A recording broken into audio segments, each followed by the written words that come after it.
Rebonjour les amateurs de couteaux et bienvenue sur la chaîne du Maître du Couteau. Ici, c'est Jean qui vous parle. On se retrouve cette semaine pour une nouvelle révision. Alors, notre client cette semaine, c'est ce petit couteau-là ici, un Kaiser, qui date, le design date de quelques années, mais qui est vraiment un très beau modèle. Ça s'appelle le Rogue. Donc, Kaiser Rogue. Et c'est un design de Dirk Pinkerton, que je vous ai déjà parlé de Dirk Pinkerton pour le concept Mugir. C'est un designer de grand talent, Pinkerton, qui a eu qui a pris des contrats avec plusieurs compagnies, dont Kaiser et Concept. Alors, c'est vraiment un très bon designer. Pour des fins de comparaison, comme je fais toujours, alors vous avez ici le rat numéro 2. Comme vous pouvez voir, le rat numéro 2, c'est un couteau qui est légèrement, à peu près la même longueur, mais plus mince. Hein? Notre Rogue ici est un petit tank, là, un couteau extrêmement puissant. Une bonne comparaison, c'est avec le Benchmade Mini Presidio, qui est légèrement plus grand, mais lui aussi peut-être un petit peu moins costaud que notre Rogue, qui est vraiment un couteau très puissant. Donc, ça, c'était pour les petites comparaisons de taille, là. Pour ce qui est des spécifications maintenant. Alors, Kaiser Rogue. Alors, ce couteau-là, 7,125 pouces ou 18,09 cm. C'est pas un grand couteau, c'est un couteau de taille moyenne, qu'on pourrait dire. Une lame 3 pouces, 7,62 cm. Le poids, 3,92 onces ou 111 grammes. L'acier, c'est du CPM S35VN, excellent acier premium. L'action, alors, c'est une action à rondelle de bronze. Alors, c'est une action qui fonctionne très, très bien. Donc, c'est un couteau, comme vous pouvez voir, qui est pratiquement, comme on dit, fall shot. Là. C'est une action qui est bien correcte, mais le roulement, c'est pas un roulement à billes, c'est sur rondelle de bronze. Le manche est en titane, comme vous pouvez voir, c'est très joli, là, avec les speed lines dans le titane, comme on dit. Ça donne, si vous voulez, une illusion de puissance ou de vitesse, là. La lame, c'est une lame Wharncliffe, alors de type Wharncliffe. Ça, c'est vraiment un Wharncliffe, ce couteau-là. L'ouverture se fait par goujon, alors des goujons de pouce. Alors, ça fonctionne très bien. C'est un petit couteau qui est très agréable, là, qui s'ouvre très bien, qui se ferme aussi, comme je vous dis, de manière relativement simple. Donc, ça fonctionne très, très bien. Mécanisme de verrouillage, c'est un mécanisme de cadre, donc tout à fait standard. Pour ce qui est de l'épaisseur de la lame, alors comme je vous dis, là, on est sur du costaud, là, vraiment. C'est 0,16 pouces, 4,2 mm, donc c'est un couteau extrêmement puissant, le Rogue. Épaisseur de manche, vous êtes 0,45 pouces ou 11,6 mm. Donc, il n'est pas particulièrement large ou épais là, au niveau du manche. Et la largeur totale, alors quand on le ferme là, dans son plus large, comme ceci, c'est un couteau qui a 1,34 pouces ou 34,4 mm.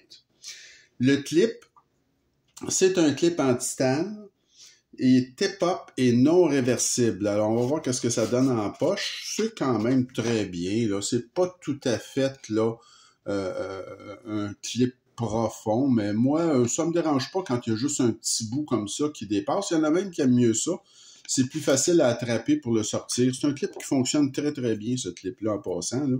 C'est un petit couteau qui est très agréable, ça, comme couteau EDC, là, de port quotidien. Au niveau de l'évaluation maintenant, alors l'évaluation, le design, comme je vous dis, c'est Dirk Pinkerton, alors on se trompe pas, là, c'est un designer de grand talent. C'est superbe ce couteau-là, c'est un petit tank, c'est fait fort, ça n'a pas d'allure. C'est très original comme design.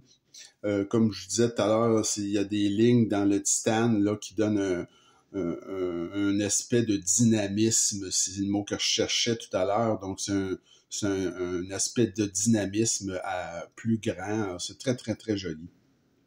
J'ai mis un 9 sur 10 pour le design. Les matériaux, alors l'acier S35VN, c'est sans reproche. C'est un acier premium issu de la technologie des aciers en poudre. Alors, il y a des rondelles de bronze comme mécanisme d'action. Le manche est en titane, le clip en titane. Alors, j'ai mis un 9 sur 10 pour les matériaux. C'est excellent. Au niveau de l'action, ben, comme je vous dis, c'est excellent l'action parce que c'est une action qui est rapide. C'est une action qui est pratiquement, c'est pas fall shot complètement. C'est un couteau avec des rondelles de bronze, mais l'action se fait très très bien. C'est sans reproche finalement. L'action à une main, là, ça va bien. J'ai mis un 9 sur 10 pour l'action.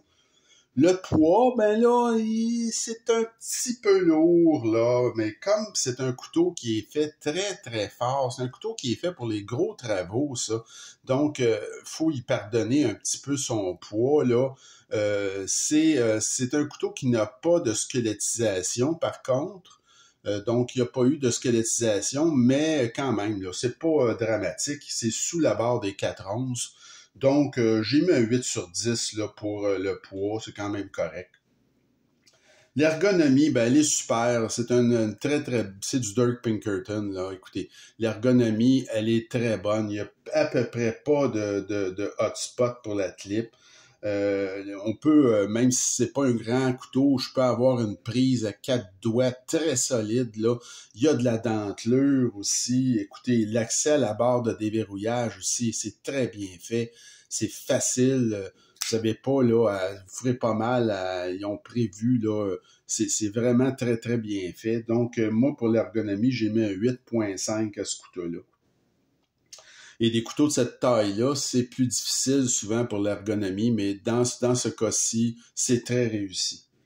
La présentation, l'assemblage, ben, la présentation, c'est la même chose que le couteau que je vous ai présenté la dernière fois. C'est la boîte jaune de Kizer qui veut dire que ça peut dater un petit bout de temps. C'est la même boîte un peu que le Corto. Alors, vous avez toujours la présentation très soignée de Kizer, une belle boîte. Vous avez ensuite l'étui là qui est camouflage, si vous voulez. Donc, c'est très, très, très joli. C'est très bien fait. Donc, c'est pour la présentation. Et l'assemblage, c'est toujours pareil au niveau de Kizer. C'est sans reproche, vraiment. Le couteau, là, écoutez, est hyper solide. Il y a évidemment aucun jeu de lame dans ce couteau-là. La lame est parfaitement centrée. Quand vous l'ouvrez, là, c'est un tank, là. C'est pas compliqué, là. C'est difficile d'avoir un couteau qui est peut-être plus fort que ça. Donc, et l'assemblage est sans reproche, vraiment. Alors, pour ce qui est de la présentation et l'assemblage, j'ai mis un 9 sur 10. L'aspect général, écoutez, moi, je trouve ça vraiment superbe, ce couteau-là. C'est excellent. Ça se démarque. Tu sais, c'est pas un couteau, c'est un couteau qui sort du lot, vraiment, là. Ça, on voit que c'est un design d'un designer de grand talent, là. C'est vraiment un couteau qui est indémodable et qui laisse personne indifférent. Donc, j'ai mis un 9 sur 10 pour l'aspect général de ce couteau-là. Le prix, alors là, c'est un couteau, ça, évidemment, comme tous les Kizer, c'est fait en Chine. Et c'est un couteau que moi, j'ai eu en spécial il y a 8 mois. J'ai payé ça 130 $. Donc, je ne sais pas si vous vous rappelez, la dernière fois, je vous avais dit, avec le Corto, j'avais payé 200 $. Je trouvais que j'avais payé trop cher. Ben, et celui-là, c'est une aubaine, là, à 130 $. C'est vraiment pas cher. Le prix régulier de ce couteau-là, c'est 160 $. Hein?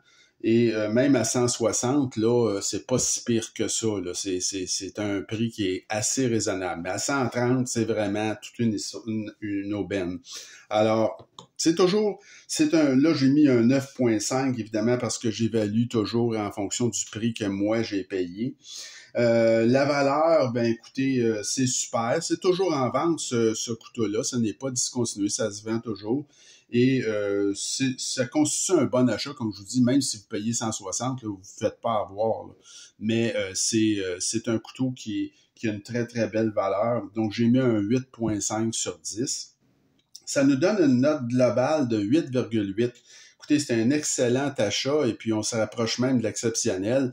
Donc, c'est vraiment un couteau vraiment excellent. Là, vraiment, moi, je trouve que ce couteau-là, le Rogue, c'est un peu un petit couteau formidable parce que c'est un couteau qui a de la gueule, c'est un couteau qui est facile à transporter, agréable à transporter et qui peut travailler très fort parce que c'est un couteau d'une puissance inouïe. Vous n'avez pas à vous soucier, dire est-ce que je vais abîmer ma lame ou quoi que ce soit. Tout est fait fort là-dessus. Donc, je veux dire, ça peut vous rendre des services très grands. Là, si vous êtes en forêt, vous avez besoin d'un couteau pour faire même un ouvrage assez lourd, ben lui, je peux vous jurer qu'il va faire son travail. Donc, en plus, ben vous avez un couteau qui est un peu indémodable et qui ne laisse personne indifférent. Alors, ce couteau-là, si l'allure vous plaît, moi, je vous le recommande sans réserve. Et ça fait le tour de notre évaluation de cette semaine pour le Kaiser Rogue. La semaine ou la prochaine vidéo, ou les prochaines vidéos, je vais vous présenter des couteaux budget. Hein, il y a des couteaux budget, moyen, milieu de gamme et haut de gamme, celui-là étant un milieu de gamme, mais je veux dire, les couteaux budget, je vous en présente à l'occasion. Là, je vais vous en présenter quelques-uns en ligne, dont les plus anciens achats. Le premier couteau que j'ai acheté et mon moins cher de ma collection, c'est un couteau Bock, dans le temps que je connaissais absolument rien au couteau. Donc, le Bock Langford. Et je me suis pas fait avoir sur ce couteau-là. C'est quand même très, je vous dirais, c'est un petit couteau qui est tout à fait honnête. Mais il y a pas, c'est vraiment très, très de base, comme vous allez le voir, là. Mais c'est notre prochaine vidéo. Donc, mon tout premier achat dans le monde des couteaux, lorsque je ne connaissais pas ça du tout, le Bock Langford, ça coûte presque rien, ce couteau-là. Donc, c'est notre vidéo de la semaine prochaine. Alors, j'espère que cette vidéo-là vous a plu. Continuez à vous abonner en grand nombre. On a dépassé les 300 abonnés. Je suis bien fier de ça. Et n'hésitez pas non plus à m'écrire si vous avez des commentaires ou des questions. Ça va me faire plaisir de vous répondre. Et je vous souhaite une bonne fin de journée et je vous dis à la prochaine.